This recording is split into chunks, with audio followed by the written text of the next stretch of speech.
Hello, నేను మీ CS రావు. ఆంధ్రప్రదేశ్ ఇప్పుడు ఆర్థిక ఇబ్బందుల్లో ఉంది.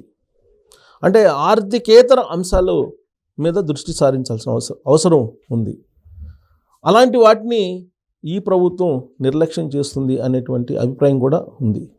ఉదాహరణకు జగన్మోహన్ రెడ్డి గారు అధికారంలో ఉన్నప్పుడు అనేక మంది తెలుగుదేశం పార్టీ సానుభూతి పరుల మీద కానీ, లేదా కొంతమంది మీడియా వాళ్ళ మీద కానీ, ఇతర వ్యక్తుల మీద కానీ పార్టీకి అనుకూలంగా లేరనే ఉద్దేశంతో వైఎస్ఆర్ కాంగ్రెస్ పార్టీకి సంబంధించినటువంటి వాళ్ళు కేసులు పెడితే అప్పుడు అనేక మంది మీద కేసుల్ని బనాయించారు. అలా బనాయించిన కేసుల్లో అత్యధికం అమరావతిలోనే ఉన్నాయి. అమరావతి రాష్ట్ర రాజధాని కోసం పోరాడినటువంటి మహిళలు కొన్ని వందల మంది మీద కేసులు ఉన్నాయి. ఇప్పటికీ కూడా కోర్టుల చుట్టూ తిరుగుతూ ఉన్నారు. రీసెంట్గా మంగళగిరి కోర్టుకు వాయిదాకి దాదాపుగా ఒక 20 నుంచి 25 మంది మహిళలు హాజరయ్యారు.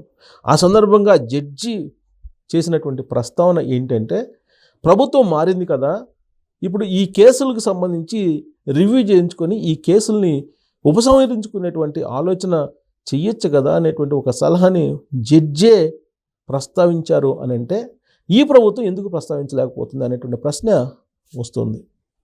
సాధారణంగా ప్రభుత్వం మారిన తర్వాత గత ప్రభుత్వం తాలూకు అక్రమ కేసులు ఏవైతే ఉన్నాయో వాటిని రివ్యూ చేస్తూ ఉంటారు. రివ్యూ చేసి ఆ కేసుల్ని ఎలా ఉపసంహరించుకోవచ్చు లేదా ఎలా రద్దు చేయొచ్చు అనే దాని మీద ఒక ఒపీనియన్కి వస్తారు. ఆ మేరకు ఫైలు తయారు చేసి క్యాబినెట్లో పెట్టి ఒక నిర్ణయం తీసుకుని రద్దు చేయటం జరుగుతూ ఉంది. ఇది ఇప్పుడు కొత్తగా జరిగేది కాదు. గతంలో కూడా 2019లో జగన్మోహన్ రెడ్డి గారు అధికారంలోకి వచ్చిన తర్వాత రత్నాచల్ ఎక్స్ప్రెస్ సంబంధించినటువంటి నిందితుల మీద ఉన్నటువంటి కేసులతో పాటు వైఎస్ఆర్ కాంగ్రెస్ పార్టీకి సంబంధించినటువంటి వాళ్ళ మీద ఉన్నటువంటి కేసులన్నింటినీ కూడా రద్దు చేశారు. ఫస్ట్ ఫేజ్లోనే జగన్మోహన్ రెడ్డి గారు ముఖ్యమంత్రి అయిన వెంటనే ఇమీడియట్గా ఆయన చేసిన పని ఏంటంటే, వైఎస్ఆర్ కాంగ్రెస్ పార్టీ కార్యకర్తల మీద బనాయించినటువంటి కేసులు కొన్ని ఉన్నాయని చెప్పి భావిస్తూ వాటిని రివ్యూ చేస్తూ వాటిని అన్నింటినీ కూడా రద్దు చేయడం జరిగింది. దాంతోపాటు రత్నాచల్ ఎక్స్ప్రెస్కి సంబంధించినటువంటి కేసుల్లో ఉన్నటువంటి వాళ్ళందరినీ కూడా కేసుల నుంచి వాళ్ళని సేఫ్ సైడ్గా బయటపడేశారు జగన్మోహన్ రెడ్డి గారు. మరి ఇప్పుడు చంద్రబాబు నాయుడు గారు అధికారంలోకి వచ్చారు. హానీమూన్ పీరియడ్ కూడా ముగిసిందని చెప్పి ఆయనే చెప్తున్నారు. మరి హానీమూన్ పీరియడ్లో చేయాల్సినటువంటి ఆర్థికేతర అంశాల్లో కేసులు కూడా ప్రధానమైనవి. మరి ఈ కేసులను ఎందుకు పరిగణలోకి తీసుకోవట్లేదు అని అంటే, చంద్రబాబు నాయుడు గారికి దృష్టికి తీసుకెళ్లేటువంటి వాళ్ళు లేరా, లేదా అడిగేటువంటి వాళ్ళు లేరా అని అంటే, పవర్ బ్రోకర్స్ కొంతమంది తయారయ్యారు.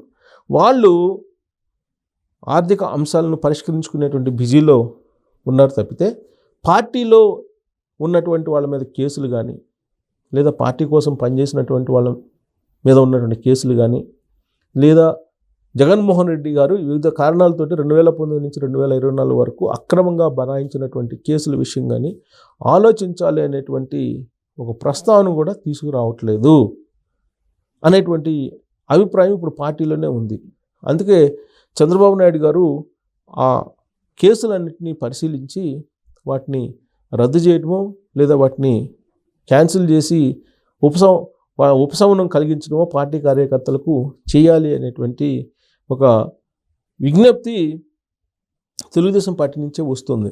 ఎందుకు నేను ఈ వీడియో చేయాల్సి వచ్చిందంటే, అనేక మంది నాకు కూడా ఫోన్లు చేసి మీరు చాలా వీడియోలు చేస్తూ ఉన్నారు, తెలుగుదేశం పార్టీ వాళ్ళ కార్యకర్తల మీద అనేకమైనటువంటి కేసులు ఉన్నాయి, ఈ కేసులు తాలూకు వాయిదాలు కోర్టులో ఉన్నాయి, వాయిదాలకు తిరుగుతూ ఉన్నాము, ఇది ఖర్చుతో కూడుకున్నటువంటి పని, ప్రతి వాయిదాకి హాజరు కావాల్సి వస్తూ ఉంది, కాబట్టి ఈ కేసులు రివ్యూ చేయమని చెప్పి మీరైనా ప్రభుత్వం దృష్టికి తీసుకెళ్ళచ్చు కదా అని చెప్పి కొంతమంది నాకు ఫోన్లు చేశారు.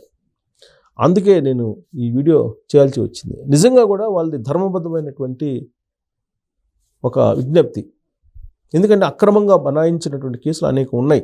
2019 నుంచి 2024 కాలంలో సోషల్ మీడియా వేదికగా చేసుకొని అనేక మంది జగన్మోహన్ రెడ్డి గారి ప్రభుత్వం మీద వ్యతిరేకంగా పోస్టులు పెట్టారని చెప్పి, లేదా పోస్టులు చేశారు, రీట్వీట్లు చేశారని, లేదా కొన్ని మీడియా సంస్థలు జగన్మోహన్ రెడ్డి విధానాలను ప్రశ్నించాయని చెప్పేసి అనేక మంది మీద కేసులు పెట్టారు. కొంతమంది మీద రాజద్రోహం కేసులు పెట్టారు. మరి కొంతమందిని అరెస్ట్ చేసి వాళ్ళని 3rd డిగ్రీ కూడా ప్రయోగించారు. మరికొంతమందిని కోర్టులకి ఈడ్చారు, కోర్టులో తిప్పుతూ ఉన్నారు, ఇవాళకి కూడా తిరుగుతూ ఉన్నారు. మరి ఈ ప్రభుత్వం మారింది. ప్రభుత్వం మారిన తర్వాత ఈ కూటమి ప్రభుత్వం చేయాల్సినటువంటి పని ఏంటి అని అంటే ఈ కేసులను రివ్యూ చేయాలి. వాస్తవంగా పెట్టాల్సినటువంటి కేసులైనా, అసలు ఆ కేసులో ఎలాంటి సెక్షన్స్ పెట్టారు? జగన్మోహన్ రెడ్డి గారిని ఎవరైనా విమర్శిస్తే కనుక ఎవరో ఎక్స్ వైయో జడ్డో కంప్లైంట్ చేసేవాళ్ళు పోలీస్ స్టేషన్లో, అక్కడ ఎఫ్ఐఆర్ చేసేవాళ్ళు. ఆ ఎఫ్ఐఆర్ చేసి ఎఫ్ఐఆర్ని బేస్ చేసుకుని 41A నోటీసులు ఇచ్చేవాళ్ళు. ఆ 41A నోటీసులు ఇచ్చి హాజరు కామని చెప్పి పోలీసులు పిలిచి అక్కడ కొంతమందికి 3rd డిగ్రీ ప్రయోగించేటువంటి వాళ్ళు. ఇవన్నీ కూడా 2019 నుంచి 2024 వరకు అనేకం జరిగాయి. సుమారుగా 3500 కేసులు ఇలాంటివి ఆంధ్రప్రదేశ్ వ్యాప్తంగా ఉన్నాయి అనేది ఒక సమాచారం, ఒక ఇన్ఫర్మేషన్. మరి ఈ 3000 పైగా ఉన్నటువంటి ఈ కేసులన్నింటినీ కూడా కేసు టు కేసు రివ్యూ చేసి అసలు ఈ కేసులు నిజమైనటువంటివా లేదా అక్రమంగా బనాయించినటువంటి కేసులు అనేది ఇప్పుడు ఉన్నటువంటి ప్రభుత్వం రివ్యూ చేయాల్సినటువంటి అవసరం ఉంది. ప్రత్యేకించి హోంశాఖ మంత్రిగా ఉన్నటువంటి అనిత గారు ఇటువైపు ఆలోచించాలి. సో అనిత గారికి ఆల్రెడీ ఇప్పటికే కొంతమంది విజ్ఞప్తి చేసి ఉన్నారు.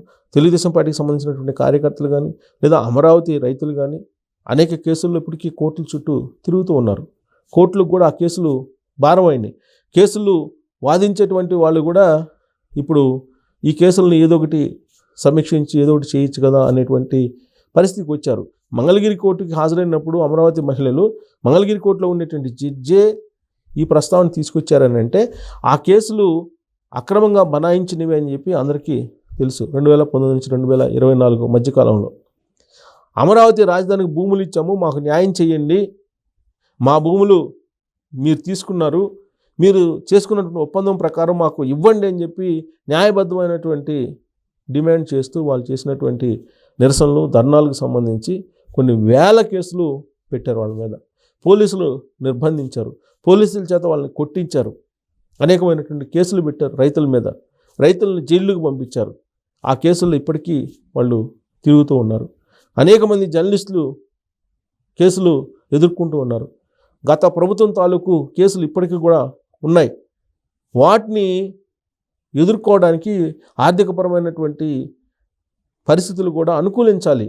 వాళ్ళకి అనుకూలించినటువంటి పరిస్థితుల్లో ఇప్పుడు ప్రభుత్వం అయినా సమీక్షించాలి, ఆ కేసులకు సంబంధించి ఒక కొలిక్కి తీసుకురావాలి. దయచేసి చంద్రబాబు నాయుడు గారు ఈ ప్రయత్నం చేయండి, వీటిని రివ్యూ చేయండి అని చెప్పేసి అనేక మంది కోరుతూ ఉన్నారు.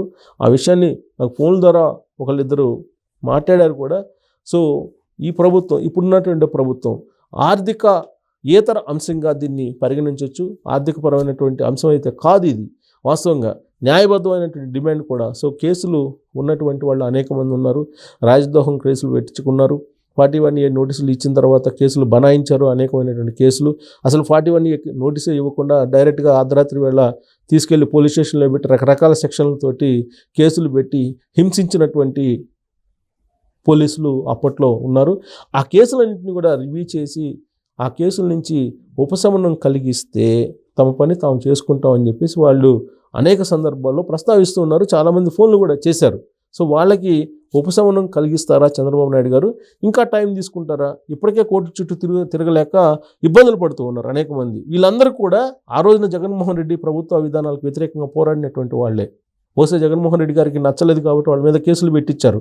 వాటిని రివ్యూ చేసి న్యాయబద్ధంగా ఈ కేసులను రద్దు చేయొచ్చు లేదా కొట్టేయచ్చు అని అంటే వాటిని కొట్టేస్తే కనుక రిలీఫ్ పొందుతామని చెప్పేసి వాళ్ళు కేసులు ఉన్నటువంటి వాళ్ళు చెప్తున్నటువంటి పరిస్థితుల్లో మరి ఈ ప్రభుత్వం చంద్రబాబు గారు ఈ అంశాన్ని పరిగణలోకి తీసుకుంటారా, తీసుకోవాలా, ఎప్పుడు తీసుకునే అవకాశం ఉంది, ఎప్పుడు తీసుకోవాలి అనే దాని మీద మీరు కామెంట్ రూపంలో మీ అభిప్రాయాన్ని తెలియజేయచ్చు. Thank you very much.